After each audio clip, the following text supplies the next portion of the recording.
manifestation. Today I want to talk about inspired action. You're trying to manifest a desired reality for yourself. First of all, we have to understand what our underlying belief about ourselves is. Because if we have a belief about ourselves that doesn't match that exterior thing that we want, we're not going to make that happen in our lives. And we also live in a world where we have to do things physically to bring into our life what we want. And so a lot of my life I've taken inspired action. Now, I didn't know that I was doing that most of my life. I was kind of just like, what came into my reality, I was kind of like going with it. But the thing about that is that sometimes you're drawing into your life things that you don't really want. And if you're especially not sure of who you are and you don't know what your true desires are, if you're kind of like coming from a place of lack or coming from a place of like feeling bad about yourself, most likely the situations you're drawing in aren't going to be the ones that you want to take action on. And so first of all, we have to understand who we are, what we want out of our lives, and what our true desires are. Then we take inspired action with the goal and the idea in our minds we want to see come to fruition from that thing.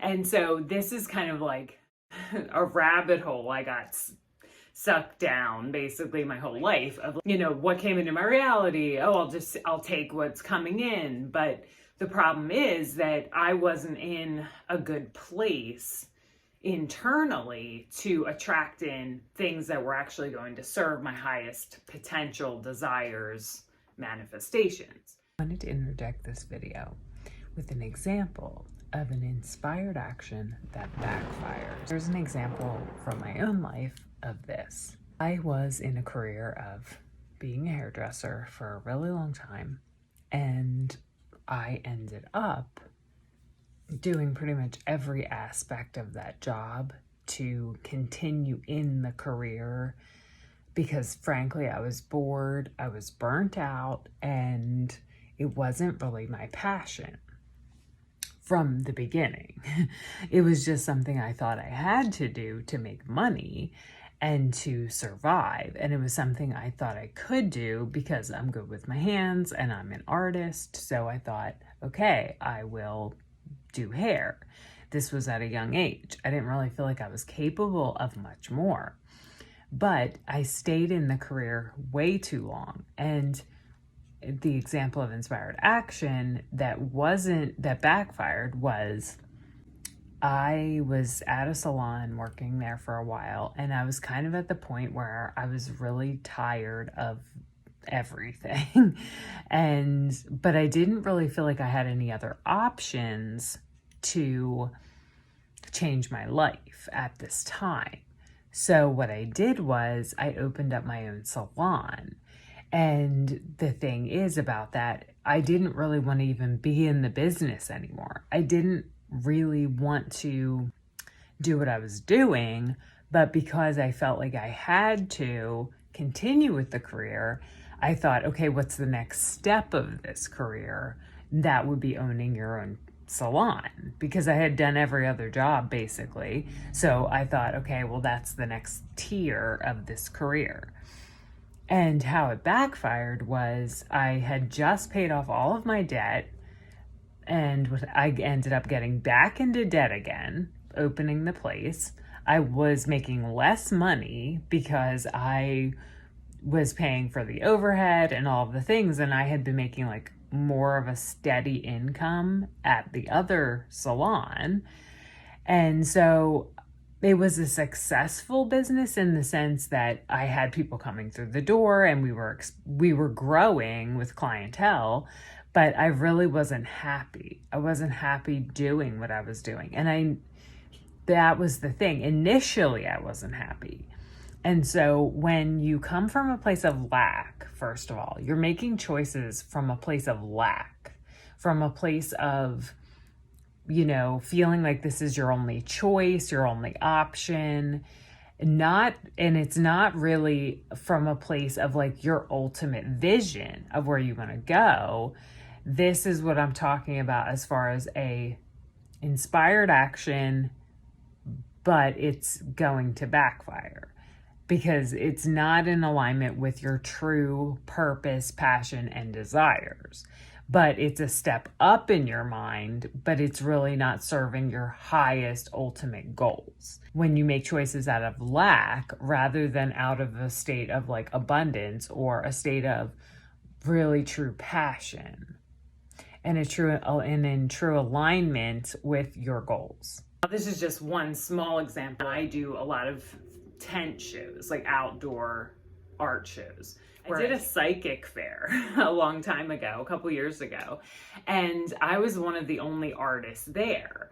And the reason I did the psychic fair was because I'm interested in esoteric things. I'm an astrologist. I was studying astrology, and I kind of wanted to like incorporate my artwork into it. What happened was I was like, I'm going to do a psychic fair and see how that goes. And so I did, and it went great. I sold paintings, people loved it, and it was cool because I didn't have a lot of competition because there were psychics, tarot readers, and things like that at the show, and art was something that was kind of different. So that was a really great idea and an inspired action that I took that worked out. I did a wine show last year, and it was all wine tasting. They might want to look at something other than just wine tasting tents. I had this inspired idea to start making wine accessory ideas that I felt like would be fun for me to make. Not something that I would just do to sell. Something I would be inspired to make. And I'm going to show them to you right now. Wine stoppers that I make out of resin. Dried flowers inside. So this was an inspired action that I took for this year coming up. I'm doing that wine show again, and I'm going to bring a whole bunch of these to the show, and I'm going to kind of market to the people that are there for the wine, and then I'll also have my artwork. That kind of led me to making these, which are like little candle holders with dried flowers in them. And I can have these there as well. So that's an example of inspired action, where you go somewhere, you get an inspiration, and then you act on that particular thing to facilitate your kind of like desires, dreams, and aspirations. Now, why a lot of people don't do this is either they get taken out of it by things in their reality, because what it takes is discipline. You have to set aside the time to pursue these things, to put the energy into them. And it does require effort on your part. But if you are excited about something and you are inspired, then you don't really mind taking the action and making the effort. Like, I had to learn how to make those. I had to learn, techniques and, what do I need? What materials do I need? And how can I create this and do it well? And so that takes effort and time to learn how to do things like that. But it's also why we're here, right? To be creators and to create. That's what I wanted to share today, is talking about inspired action, why it's so important, manifestation. Because really, if we just sit and believe and hope for things to happen in our lives, nothing is ever going to change because you're doing the same actions that you were doing before.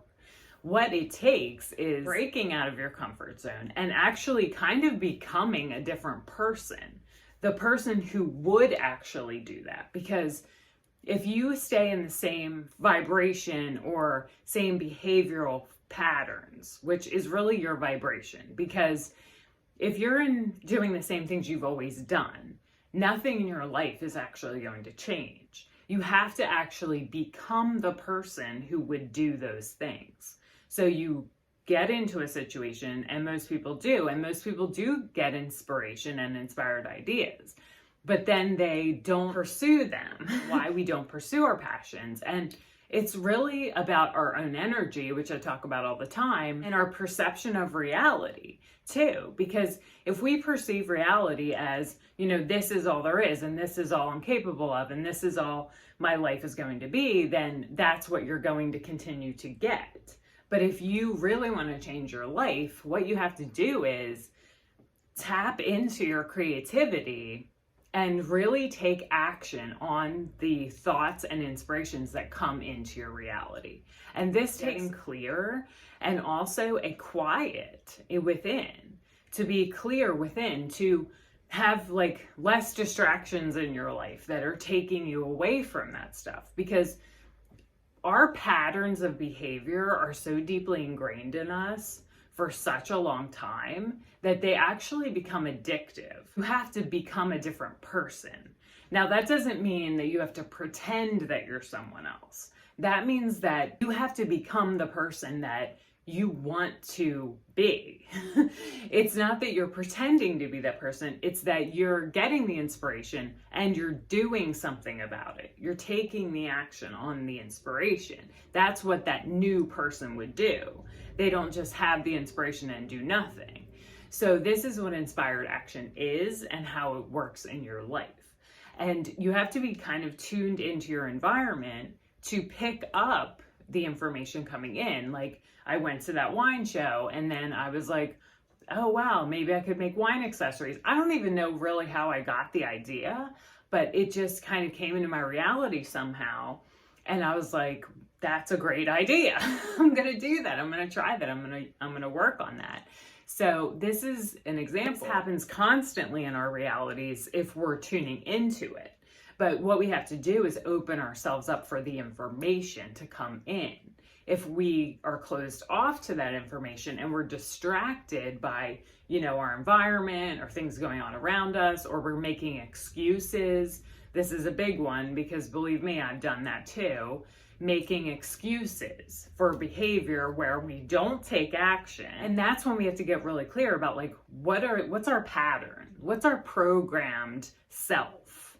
If our programmed self is lazy or doesn't want to act on things or makes excuses, that is what you're going to get out of your life. And oftentimes we have to overcome ourselves and these old programmed ways of acting to get the results that we want. We have to become the different person who would take the action. And so that is what inspired action is. And I just wanted to share that today because I think it's a super important thing to talk about. If you like this content, please like and subscribe, and I will see you in the next video.